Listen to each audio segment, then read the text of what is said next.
नमस्कार, मैं हूं आपके साथ अर्जुन खजूरिया और आपका स्वागत है एसडीवी न्यूज पर। दिल्ली में ऑपरेशन शीश महल जैसे ही सामने आया, उसके बाद से दिल्ली की अगर बात करें तो सियासी हलचल जो है वो यहां पर तेज हो गई है। इसी बीच अगर बात की जाए तो दिल्ली के मुख्यमंत्री अरविंद केजरीवाल के दिल्ली वाले बंगले पर अब जो है राजनीति और ज्यादा गर्म होती जा रही है। अगर बात की जाए तो यहां पर टाइम्स नाउ नवभारत ने जो ऑपरेशन शीश महल में खुलासा किया है, उसके बाद से लगातार भारतीय जनता पार्टी और कांग्रेस पार्टी दोनों ही अरविंद केजरीवाल को निशाने पर ले रही हैं।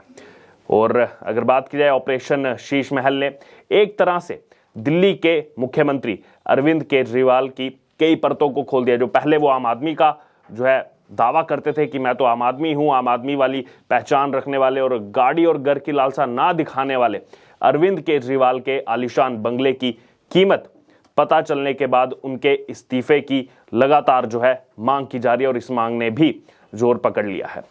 इसी बीच भारतीय जनता पार्टी दिल्ली के प्रवक्ता हरीश खुराना ने कहा कि अरविंद केजरीवाल को इस्तीफा देना चाहिए। वहीं अगर बात की जाए तो टाइम्स नाउ नवभारत ने अपनी इस खास रिपोर्ट में यह बताया कि अरविंद केजरीवाल के बंगले के रेनोवेशन पर 45 करोड़ खर्च हुए हैं। और ये कोई हार्ड रेनोवेशन नहीं था, ये रेनोवेशन में पर्दे, 1 करोड़ के पर्दे, कालीन 20-20 लाख की। और यह भी बताया गया कि ये रेनोवेशन उस समय हो रहा था कि जब दिल्ली कोरोना की भीषण महामारी से जूझ रहा था। और इस खुलासे के बाद भारतीय जनता पार्टी के चाहे तेजिंदर पाल सिंह बग्गा हो, कपिल मिश्रा हो, आरपी सिंह और कांग्रेस के यहाँ पर जो नेता हैं, तमाम जितने भी नेता हैं वो जो है अपनी राय इस ऑपरेशन शीश महल को लेकर के दे रहे हैं। आइए एक एक करके आपको बताएंगे कि इन नेताओं ने इस ऑपरेशन शीश महल के बारे में क्या कहा है और अरविंद केजरीवाल के बारे में क्या कहा है, जो अपने आप को पोर्ट्रे करते थे कि मैं इतना आम आदमी हूँ, 5 रुपए का पेन जो है वो लेकर के चलता हूं, ऐसी शर्ट पहनता हूं, खुली हुई शर्ट, चप्पल में घूमता हूं। आइए बताते हैं आपको क्या कहा गया, प्रतिक्रिया क्या आई। कपिल मिश्रा इसको लेकर के कह रहे हैं कि यही केजरीवाल मंदिर के समय चिल्लाते थे कि इस पैसे से मंदिर नहीं अस्पताल बनाओ, स्टैचू नहीं स्कूल बनाओ, अरविंद केजरीवाल कहते थे। आगे यहां पर कपिल मिश्रा ने कहा कि आज खुद के लिए जनता के पैसों से 8 लाख का पर्दा, 20 लाख की कारपेट, 40 लाख की अलमारी, वियतनाम का मार्बल, वो भी करोड़ों रुपए में। ये भ्रष्टाचार भी है और जनता से विश्वासघात भी है।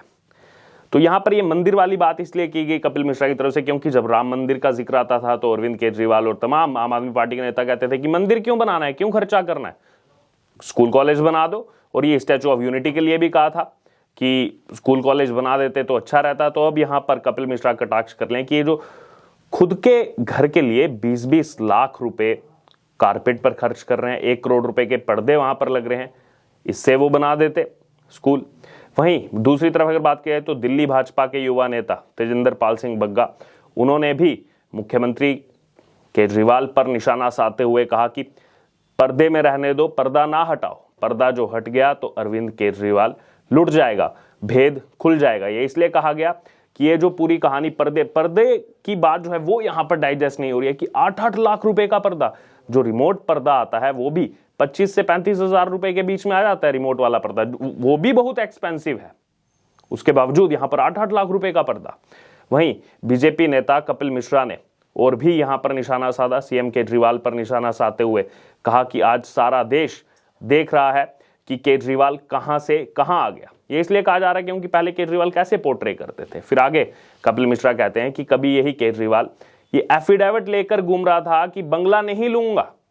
वो एफिडेविट की कॉपीज भी सामने आ रही हैं। मैंने बार बार कहा है कि जिस दिन, कपिल मिश्रा कह रहे हैं कि मैंने बार बार कहा है कि जिस दिन केजरीवाल के बंगले का सच सामने आ गया, उस दिन केजरीवाल कितना भ्रष्टाचारी है ये सारे देश के सामने आ जाएगा। दरअसल कपिल मिश्रा पहले आम आदमी पार्टी में थे, उसके बाद केजरीवाल का खुलासा करते हुए आम आदमी पार्टी से बीजेपी में आए थे। इसके अलावा कपिल मिश्रा ने कहा कि थू है तुम पर केजरीवाल, जनता के पैसों से ये लूट और अय्याशी केजरीवाल तब कर रहा था जब कोरोना की सेकंड वेव चल रही थी, जब लोग ऑक्सीजन और इलाज को तरस रहे थे और उसके लिए तड़प रहे थे। उस समय ये जो है पर्दे लगाए जा रहे थे, तब भ्रष्टाचारी केजरीवाल करोड़ों रुपए के पर्दे खरीद रहे थे और वियतनाम से जो है यहां पर मार्बल मंगवा कर लगाया जा रहा था। तो यहां पर अब अरविंद केजरीवाल जाहिर तौर पर निशाने पर हैं। इसी बीच बीजेपी नेता विजय गोयल, पूर्व यहां पर केंद्रीय मंत्री भी रहे विजय गोयल, उन्होंने कहा कि केजरीवाल ने कहा था कि मैं बंगला गाड़ी नहीं लूंगा, मार्बल पर इतना खर्च करना कहां की नैतिकता है, और इस तरह के काम से लोगों का राजनेताओं से विश्वास जो है वो यहां पर उठ जाएगा। वहीं आगे यहां पर विजय गोयल ने कहा कि कोविड काल में जब लोग मर रहे थे, ऑक्सीजन के लिए लोग जो है चिल्ला रहे थे कि ऑक्सीजन नहीं है उनके पास, उस समय ये सब हुआ था, और इसका मतलब है कि ये मुख्यमंत्री अरविंद केजरीवाल उस वक्त बेहद असंवेदनशील हो गए थे। तो यहां पर टाइमिंग को लेकर भी सवाल उठना जायज है। वहीं इसी बीच भारतीय जनता पार्टी के नेता आरपी सिंह, राष्ट्रीय प्रवक्ता है, उन्होंने केजरीवाल पर वार करते हुए कहा कि 45 करोड़ रुपए में कई मकान बन जाते, लोगों के सिर पर छत आ जाती। दूसरी तरफ सांसद प्रवेश वर्मा पश्चिमी दिल्ली से, उन्होंने कहा कि 5 रुपए से सीधे 45 करोड़ का बंगला, 5 रुपए वो जो पेन दिखाते थे अपनी, 5 रुपए से सीधे 45 करोड़ का रेनोवेशन का बंगला, अरविंद केजरीवाल काफी दूर आगे हैं। इस दुनिया की सारी नौटंकी आपके आगे छोटी है, क्योंकि रेनोवेशन भी हार्ड रेनोवेशन नहीं, हम आपको बता रहे हैं, कारपेट है, उसके अलावा जो है इसमें पर्दे हैं, वॉल सीलिंग है। वहीं बीजेपी सांसद सुधांशु त्रिवेदी ने इसको लेकर कहा कि ये लोग सीएम आवास की तुलना प्रधानमंत्री आवास से कर रहे हैं। कल एक डिबेट में कर रहे थे राघव चड्डा, और आगे उन्होंने कहा कि पीएम आवास में एक बड़ा फैक्टर सिक्योरिटी भी होती है, वहां पर एसपीजी को भी रहना पड़ता है, और आम आदमी पार्टी की तुलना या तो शातिराना है या फिर बचकानी है, क्योंकि बार बार जब राघव चड्डा से सवाल पूछा जा रहा था टीवी डिबेट में, तो उसको वो डाइवर्ट कर रहे थे प्रधानमंत्री की तरफ। वहीं केंद्रीय मंत्री पीयूष गोयल जो है वो इसको लेकर बोले कि जनता का सेवक जो है ऐसे खर्चे वो कोविड काल में जो है महंगे पर्दे लगाने वाला, मार्बल लगाने वाला, एक समय कहता था कि बड़े बंगले में नहीं जाऊंगा, गाड़ी नहीं लूंगा, कांग्रेस के साथ जो है सरकार नहीं बनाऊंगा, और ये वादा किया था, और समर्थन नहीं लूंगा किसी का, उससे मुकर गए। ये कोई आम आदमी की सरकार नहीं बल्कि खास आदमी की सरकार है। तो बार बार अब इसको खास आदमी कहा जा रहा है।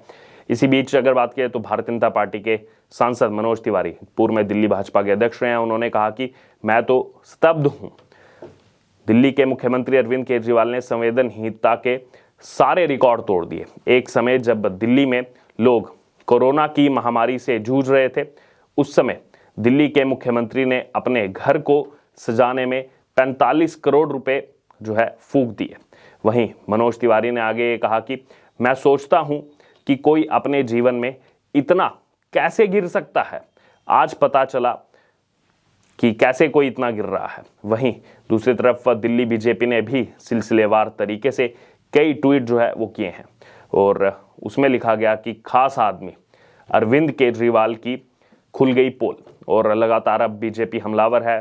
दूसरी तरफ से कांग्रेस के नेता वो भी इसको लेकर के जो है लगातार ट्वीट कर रहे हैं। अलका लांबा लगातार हमलावर है, जो पहले अरविंद केजरीवाल के साथ थे, चाहे फिर वो आशुतोष हो वरिष्ठ पत्रकार या फिर अलका लांबा हो, वो कहीं ना कहीं प्रश्न चिन्ह अब उठा रहे हैं कि आखिरकार कहां से कहां पहुंच गए अरविंद केजरीवाल। वो फोटोज वायरल हो रही हैं जब वो नीचे अखबार बिछाकर जो है लेट जाते थे उस पर दिखाने के लिए, और अब जो है 8-9 सालों में ही इतना परिवर्तन आ गया। और ये बोल करके आए थे, क्या कहा था अरविंद केजरीवाल ने शीला दीक्षित के लिए कि 10 एसी जो लगाए हैं शीला दीक्षित ने अपने निवास में, उसका जो बिल आता है बिजली का बिल, वो बिल जो है हम लोग भरते हैं, हम टैक्स पेयर भरते हैं। क्यों लगाए हैं 10 एसी? मैं तो 5 कमरे ही चाहिए मेरे को सीएम आवास में, और कुछ नहीं चाहिए। ये अरविंद केजरीवाल के पुराने बयान हैं। वो 10 एसी को लेकर के इतना हल्ला मचाने वाले अरविंद केजरीवाल, वो भी उसके बिल को लेकर के, बिजली के बिल को लेकर के आज जो है 45 करोड़ रुपया जो है इसमें लगा रहे हैं। 45 करोड़ रुपया जो है वो इसमें लगा रहे हैं। दूसरी तरफ अगर बात की जाए, अब देखना होगा कि आम आदमी पार्टी का इसको लेकर क्या रिएक्शन आता है, लेकिन बीजेपी और कांग्रेस के नेताओं को हमने बताया आपको कैसे जो है लगातार हमलावर हैं। अब इसको लेकर आपका क्या कहना है, आपकी क्या राय है, आप जरूर हमारे साथ कमेंट बॉक्स में शेयर करें, और इससे जुड़े तमाम अपडेट के लिए बने रहिए हमारे साथ। धन्यवाद।